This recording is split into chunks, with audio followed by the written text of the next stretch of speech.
Ice caps melting, oceans rising, greenhouse gases building in the atmosphere, record-breaking heat, storms that grow stronger every year. When we hear about climate change, it often sounds like something happening to glaciers, forests, or coastlines far away. But climate change isn't just happening somewhere else. Sometimes it's happening right outside your front door. This April, on the Story Clutter, we're bringing you a special series about urban climate change.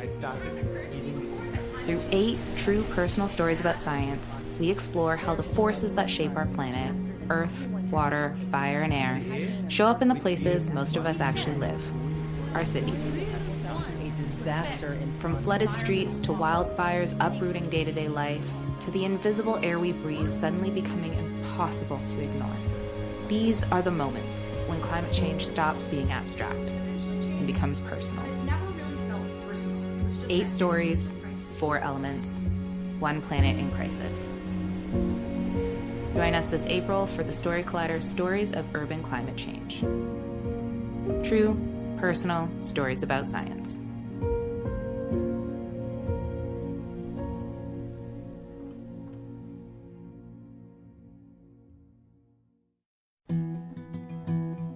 A science story, huh? These NYU scientists, I felt right. I was so And I just thought, well, I figured it out. It was that golden moment. Because science was on my side.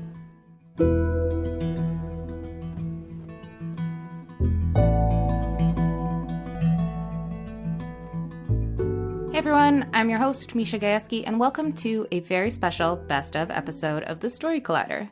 Today we're opening up the vault and pulling out some of the most unforgettable stories we've ever featured on the podcast. After more than 15 years of sharing true personal tales about science, we've gathered quite the treasure trove. And let's be honest, even our most dedicated, longtime listeners probably haven't heard every single gem in there.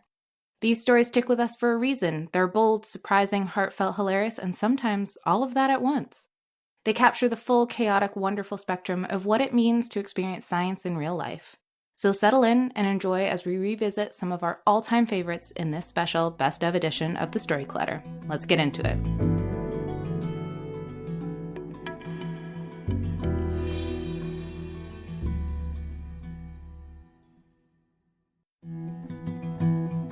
A science story, huh?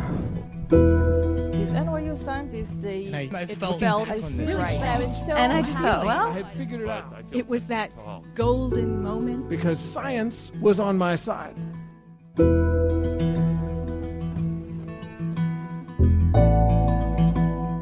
Hello again, everyone. Welcome to the Story Collider, where we bring you true personal stories about science. I am your host, Erin Barker, and this week we're presenting stories about the unique obstacles women face in science. Because of the format of these episodes, we had to narrow it down to just 2 of those obstacles, but trust me, there are many more, each one more exciting than the last. If you would like to hear more, we'll be posting some stories about women in science from our back catalog to our Twitter account this week, so please stay tuned for that. And also, as you may know, March is Women's History Month. If you're in the New York area, I highly recommend checking out some of the Women's History Month events at our home Caveat on the Lower East Side. Now, with all that said, our first story today is from Alison Williams. It was recorded in February 2018 at Denison University in partnership with Denison and their narrative nonfiction writing program. The theme that night was connections. When I was just over 15, I got hired to wash glassware in the lab of Dr. Lynn Willett.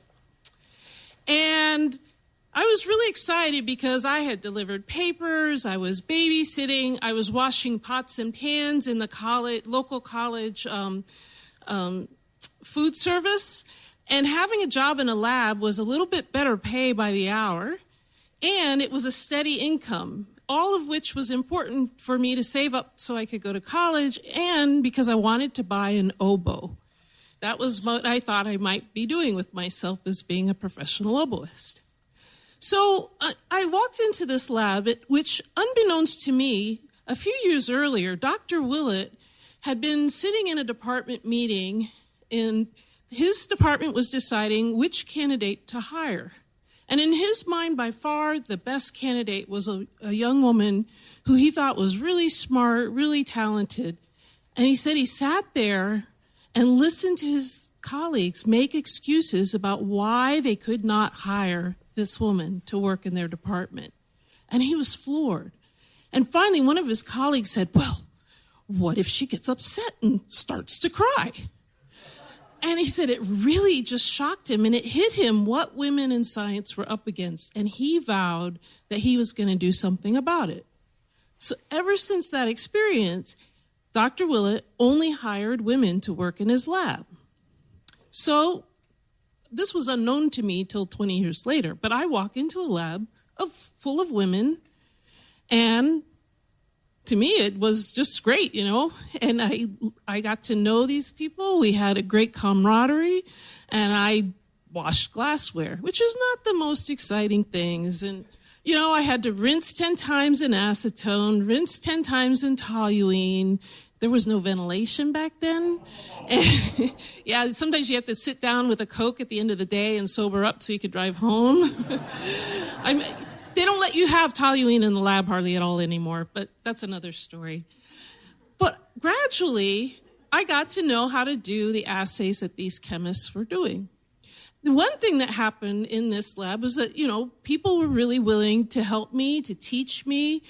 Dr. Willett was this sort of stern person, and he was kind of scary and intimidating. At least I was intimidated by him.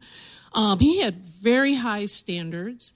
But he let you learn from your mistakes. So he was a really good teacher and a really good mentor. So finally, when it was deemed that my glassware came back really squeaky clean, because they were measuring very trace amounts of materials, and the glassware had to be, you know, completely clean of any contaminants.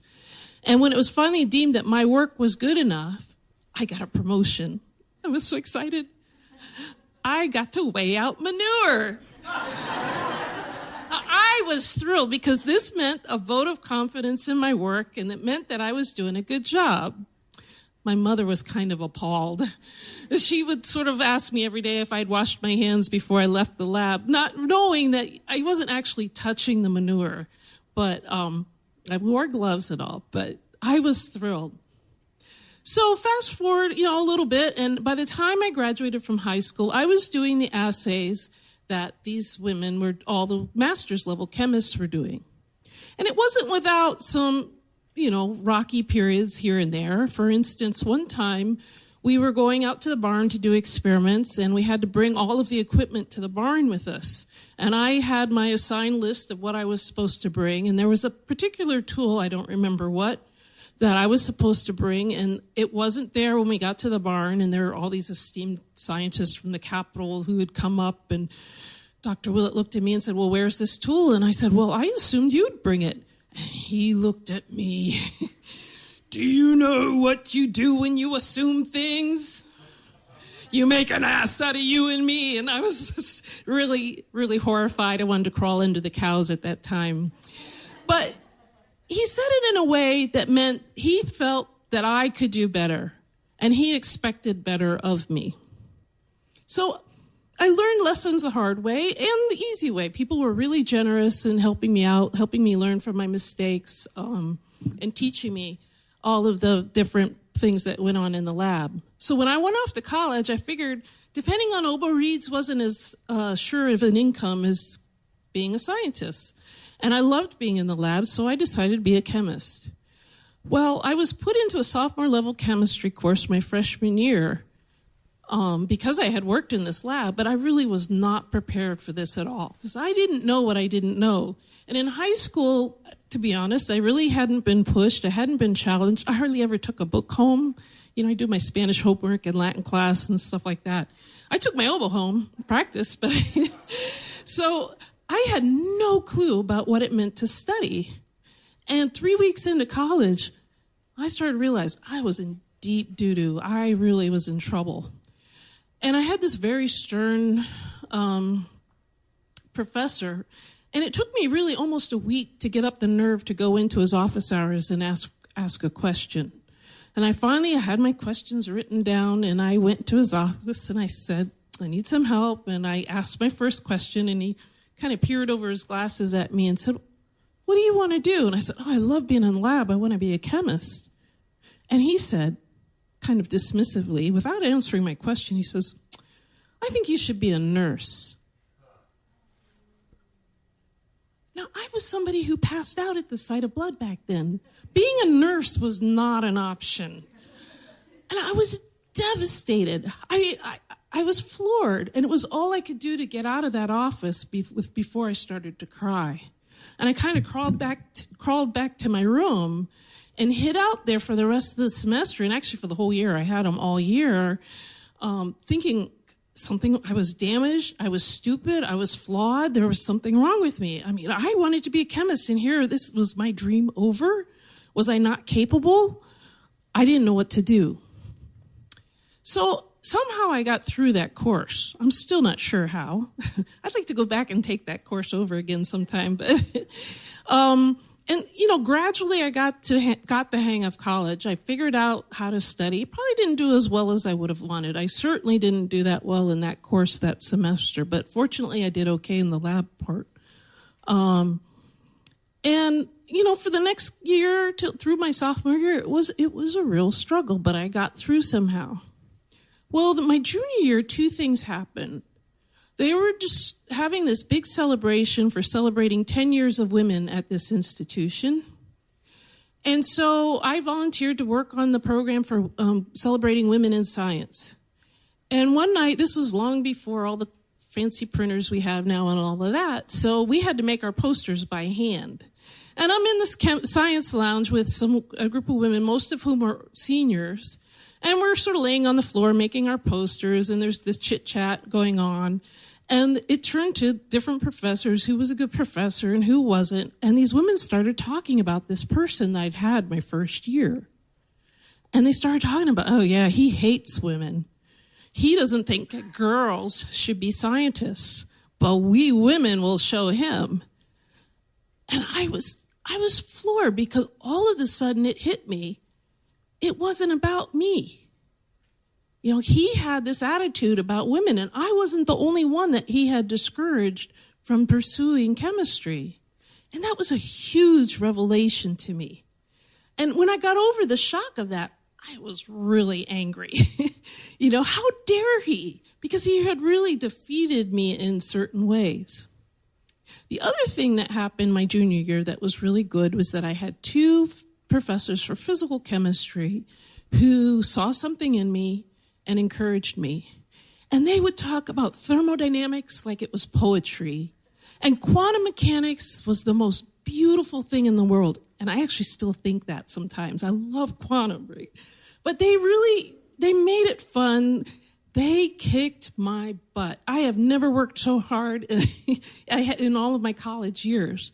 But they also encouraged me.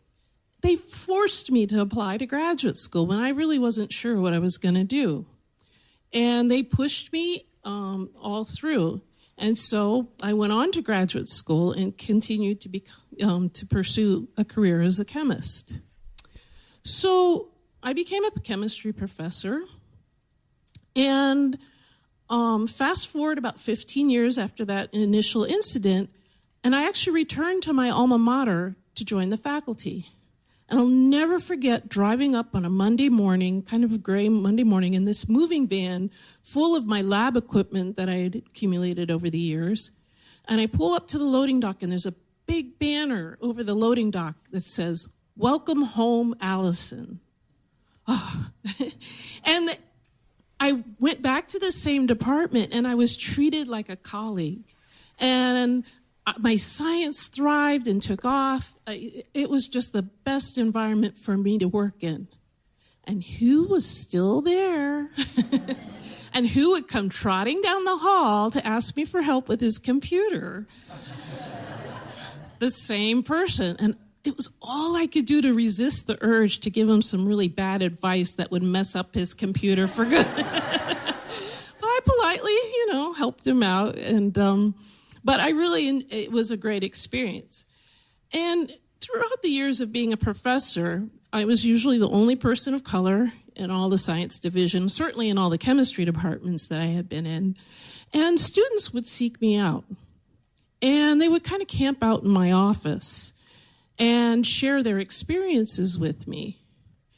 And I got to know their stories. And I could see how I started to realize that half of what I was doing in that moment was, especially for people who are the first in their families to go to college and students of color and people who sort of felt on the margins of the college academic community, really what I was doing was being a cheerleader. And I was helping them navigate college and figure it out. And I was having to tell them, no, you can't do what you did in high school. That's not going to get it here. You have to change the way you can do things. But you wouldn't be here if you couldn't do it. And so I found that a lot of what I was doing was just translating college to these students. But then they would tell me stories about what was said to them by their professors. And I knew from my own experience that not being prepared did not mean that you weren't capable. And so I could often take somebody who maybe got a C their first semester of chemistry, I'd put them in my lab. And by the time they were seniors, they were turning in the best honors thesis in the department, once they caught up and figured it out. And my colleagues often did not want to take the time of day for those students.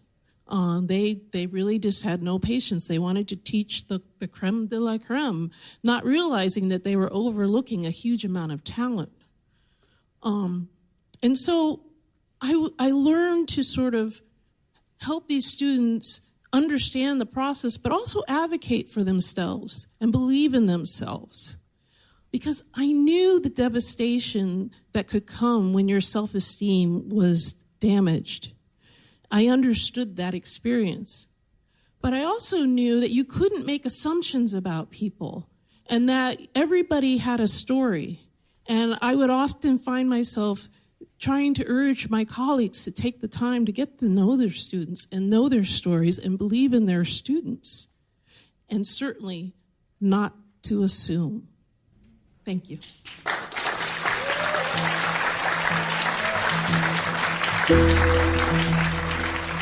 That was Alison Williams. Alison is the Associate Provost for Diversity and Intercultural Education at Denison University. She received her Ph.D. in biophysical chemistry from the University of Rochester, where she was an NSF Graduate Fellow and winner of the Graduate Student Teaching Award. Prior to becoming an administrator, first at Oberlin and now at Denison, she was a chemistry faculty member for 25 years, teaching at Swarthmore, Wesleyan, Princeton, and Barnard College of Columbia University. She's a mother of two and a semi-professional oboist.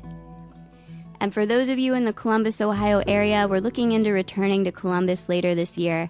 So if you're interested in telling a story or contributing to the show in other ways, get in touch with us at stories@storycollider.org. Now, before we move on, I just want to remind you guys again that to celebrate our 8th anniversary, we're going to hold our first ever fundraising event on May 1st at Caveat, our home in New York City.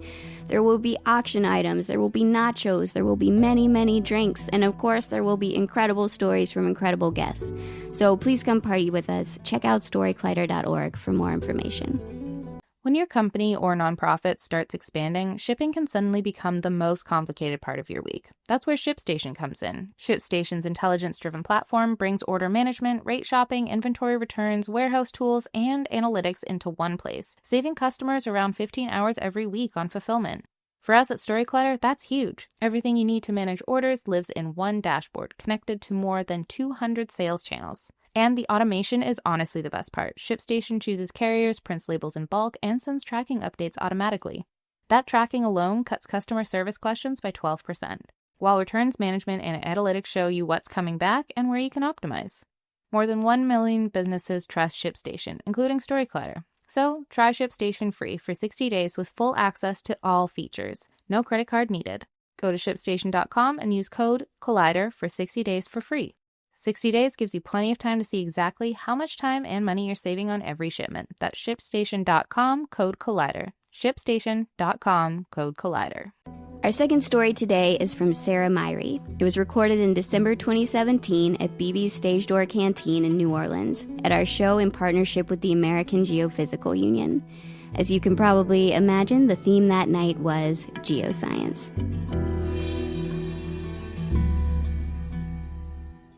It was almost a year ago to the day that I was evicted from my house. I'm a single mom, and being evicted in a city like Seattle is really scary on an academic salary. At the same time that this was occurring, the hate and bigotry, white supremacy, misogyny, and bullying was unleashed into our culture from the election of Donald Trump. And it was a terrifying time for many of us, but myself included, because I faced losing my stable housing. About a month and a half after that, after receiving that eviction notice, I was on the way to Olympia, the state of Washington's capital, the Monday after the Women's March, to give invited scientific testimony to the House Environment Committee on the need to reduce greenhouse gases. And I advocated as a scientist for the reduction of emission trajectories to a cooler and safer future for the state of Washington. After giving testimony, the lawmakers asked us questions. And one of the lawmakers asked us a question about a problematic atmospheric scientist and weather celebrity in Washington. Now, this particular atmospheric scientist gives great weather, has a huge platform, does lots of public education, and has very problematic communication of climate change. At every weather event, every fire, every storm, he hedges and does not attribute these events at all to climate change. And it's a problem, right? Because we need scientists in the public spaces to not equivocate around the risks of climate change. As an earth scientist myself, I don't give a damn about weather attribution, because climate change is fundamentally not about weather.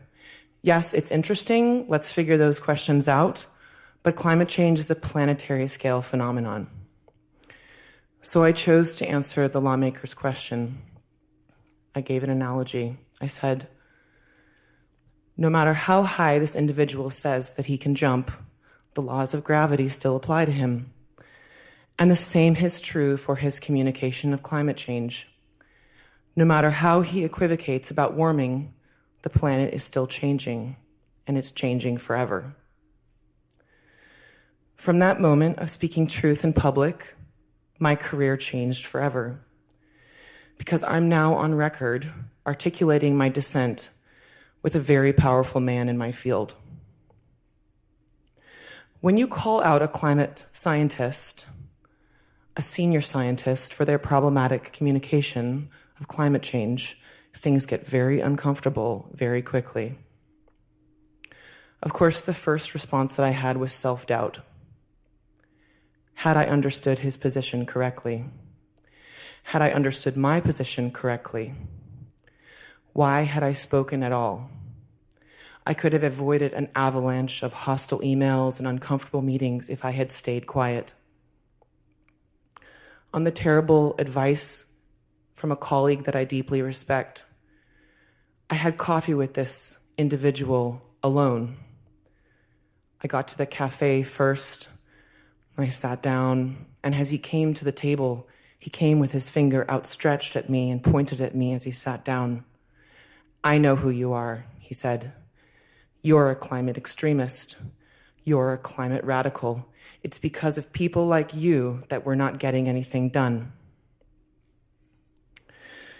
He said over and over again to me, you know nothing about the science. You know nothing about climate change. In the middle of our conversation, he asked me, so, how do poor people die in the state of I said, I'm not going to play this game with you. If you want to tell me something, just tell it to me.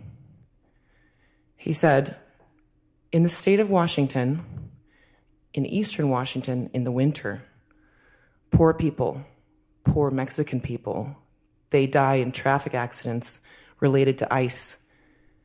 And in a future of warming, there's going to be less ice on those roads, and fewer brown people are going to die in the future. When he said this, alarm bells started ringing in my head. You cannot use the bodies and the deaths of people of color to equivocate about the relative benefits of future warming scenarios. And you cannot use the bodies and the deaths of people of color to undergird your skepticism of consensus science. At the end of this meeting, he demanded that I recant my testimony. I said, no, I have no intention of recanting my testimony. He then threatened me, saying, if you don't recant your testimony, I will recant it for you.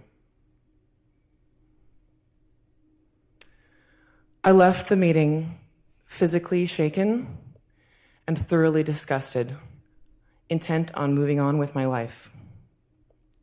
In the next few weeks, I wrote and published an op-ed with Jane Zelikova and Kelly Fleming in the Seattle Times, calling on EPA Administrator Scott Pruitt to use basic science and act on climate change to protect the American public. In the Seattle Times website of this op-ed, this same problematic weather celebrity showed up. And in his comment, he called Jane, Kelly, and myself, quote, young, idealistic, and not real scientists, end quote. And that we were, quote, totally wrong. He didn't have to show up there, but he chose to show up there and shit on 3 women scientists. And the presence of a local weather celebrity in the comments created an amplified tsunami of bullshit and misogyny that further undermined our participation as women in public spaces. Why do those matter? Those words matter? Well, first I'll tell you what those words did to me. I wish I could tell you that they didn't hurt me. But what he did that day profoundly hurt me because it pierced into that piece of me that I carry around as a scientist that has always said, you will never be a scientist. You will never be good enough to participate in science. And no matter how hard you work, and no matter how many papers you publish, you will never be considered an expert in your field because people like you, they don't get to be experts. Young, idealistic, and not real climate scientists. Why do those words matter? Because it's an erasure. It feeds directly into the cultural trope that women are decorative and men are the ultimate arbiters of information and power. You know, there's a lot of space in science for a certain kind of woman, the science ingenue, the gritty and gutsy, yet ultimately powerless and disposable role that many women find themselves in. But you know what?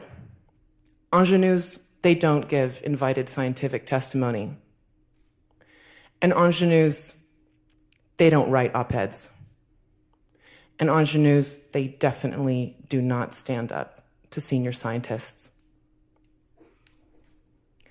As a 35-year-old single mother, I have decidedly aged out of the ingenue category. I am now firmly in the nasty woman category. That is right. And that means when I speak in public about science or about feminism, what I receive is misogyny, because I am stepping out of the lane of behavior that is appropriate and acceptable for people that look like me and sound like me. So that day that I was so discouraged, wondering if I should stay in science, I recovered from that day, and I didn't go away. In fact, I have become much, much stronger. I'm now a contributing writer for Seattle's newspaper, The Stranger, where I write about science and climate change and misogyny and indeed this problematic weather celebrity. I'm a founding board member of 500 Women Scientists. I'm a board member of the Center for Women in Democracy. And just last month, I was awarded as one of Seattle's most influential people of 2017, an honor that was also given to the state's governor, to our attorney general, and to mayoral candidates.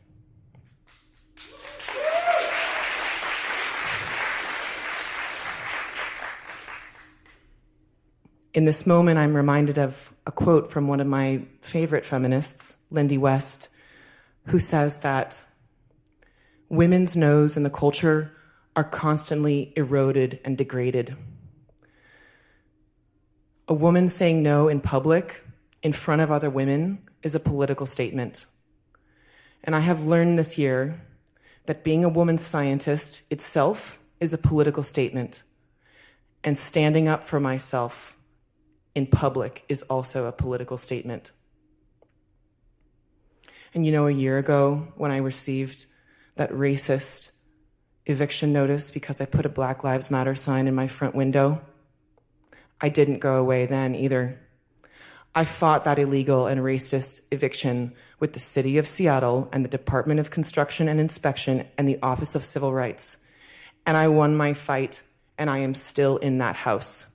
And my son did not have to move across town and leave his daycare friends, and we did not have to pay that price because I said no in public. I am talking to you here right now because I have chosen in the last year to put myself out in front and say no in public in a time when we need it the most. But saying no in public comes with so many yeses. Yes to a kind and safe culture inside and out of science. Yes to equity and diversity and inclusivity. Yes to opportunities for everyone, regardless of their race, gender, ability, or identity. And yes to women, and especially women of color, in power and in leadership.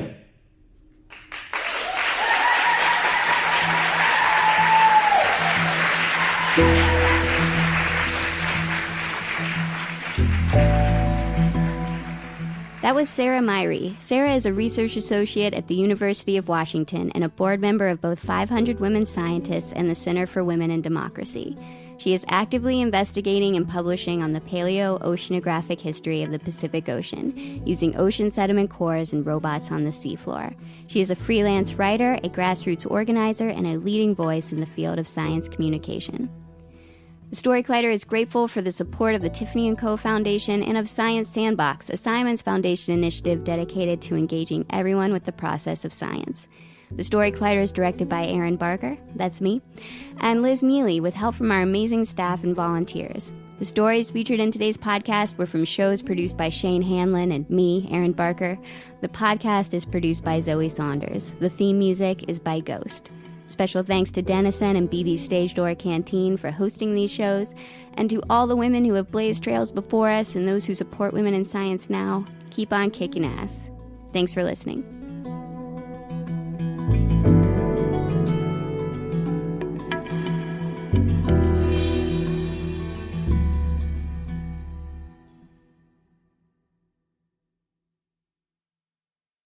There's something about this time of year. Winter's fading, things are starting to shift, and it kind of makes you want to shake things up in your own life too. If you're in that mindset, you should check out All the Hacks. It's hosted by Chris Hutchins, a financial optimizer who's all about finding smarter, more intentional ways to live, whether that's your money, your habits, or how you spend your time. One recent episode I really loved is the one with Maya Shankar. It dives into science-backed tools to help you make change feel a little less overwhelming and a lot more intentional. They also dig into why we often get change wrong and simple ways to get unstuck and move through uncertainty. It's thoughtful, practical, and one of those conversations that really sticks with you, especially if you're navigating any kind of transition right now. So if you're thinking about making a change this season, big or small, this is a great place to start. Search for All the Hacks. That's All the Hacks in your podcast app. Hit follow and start upgrading your life today.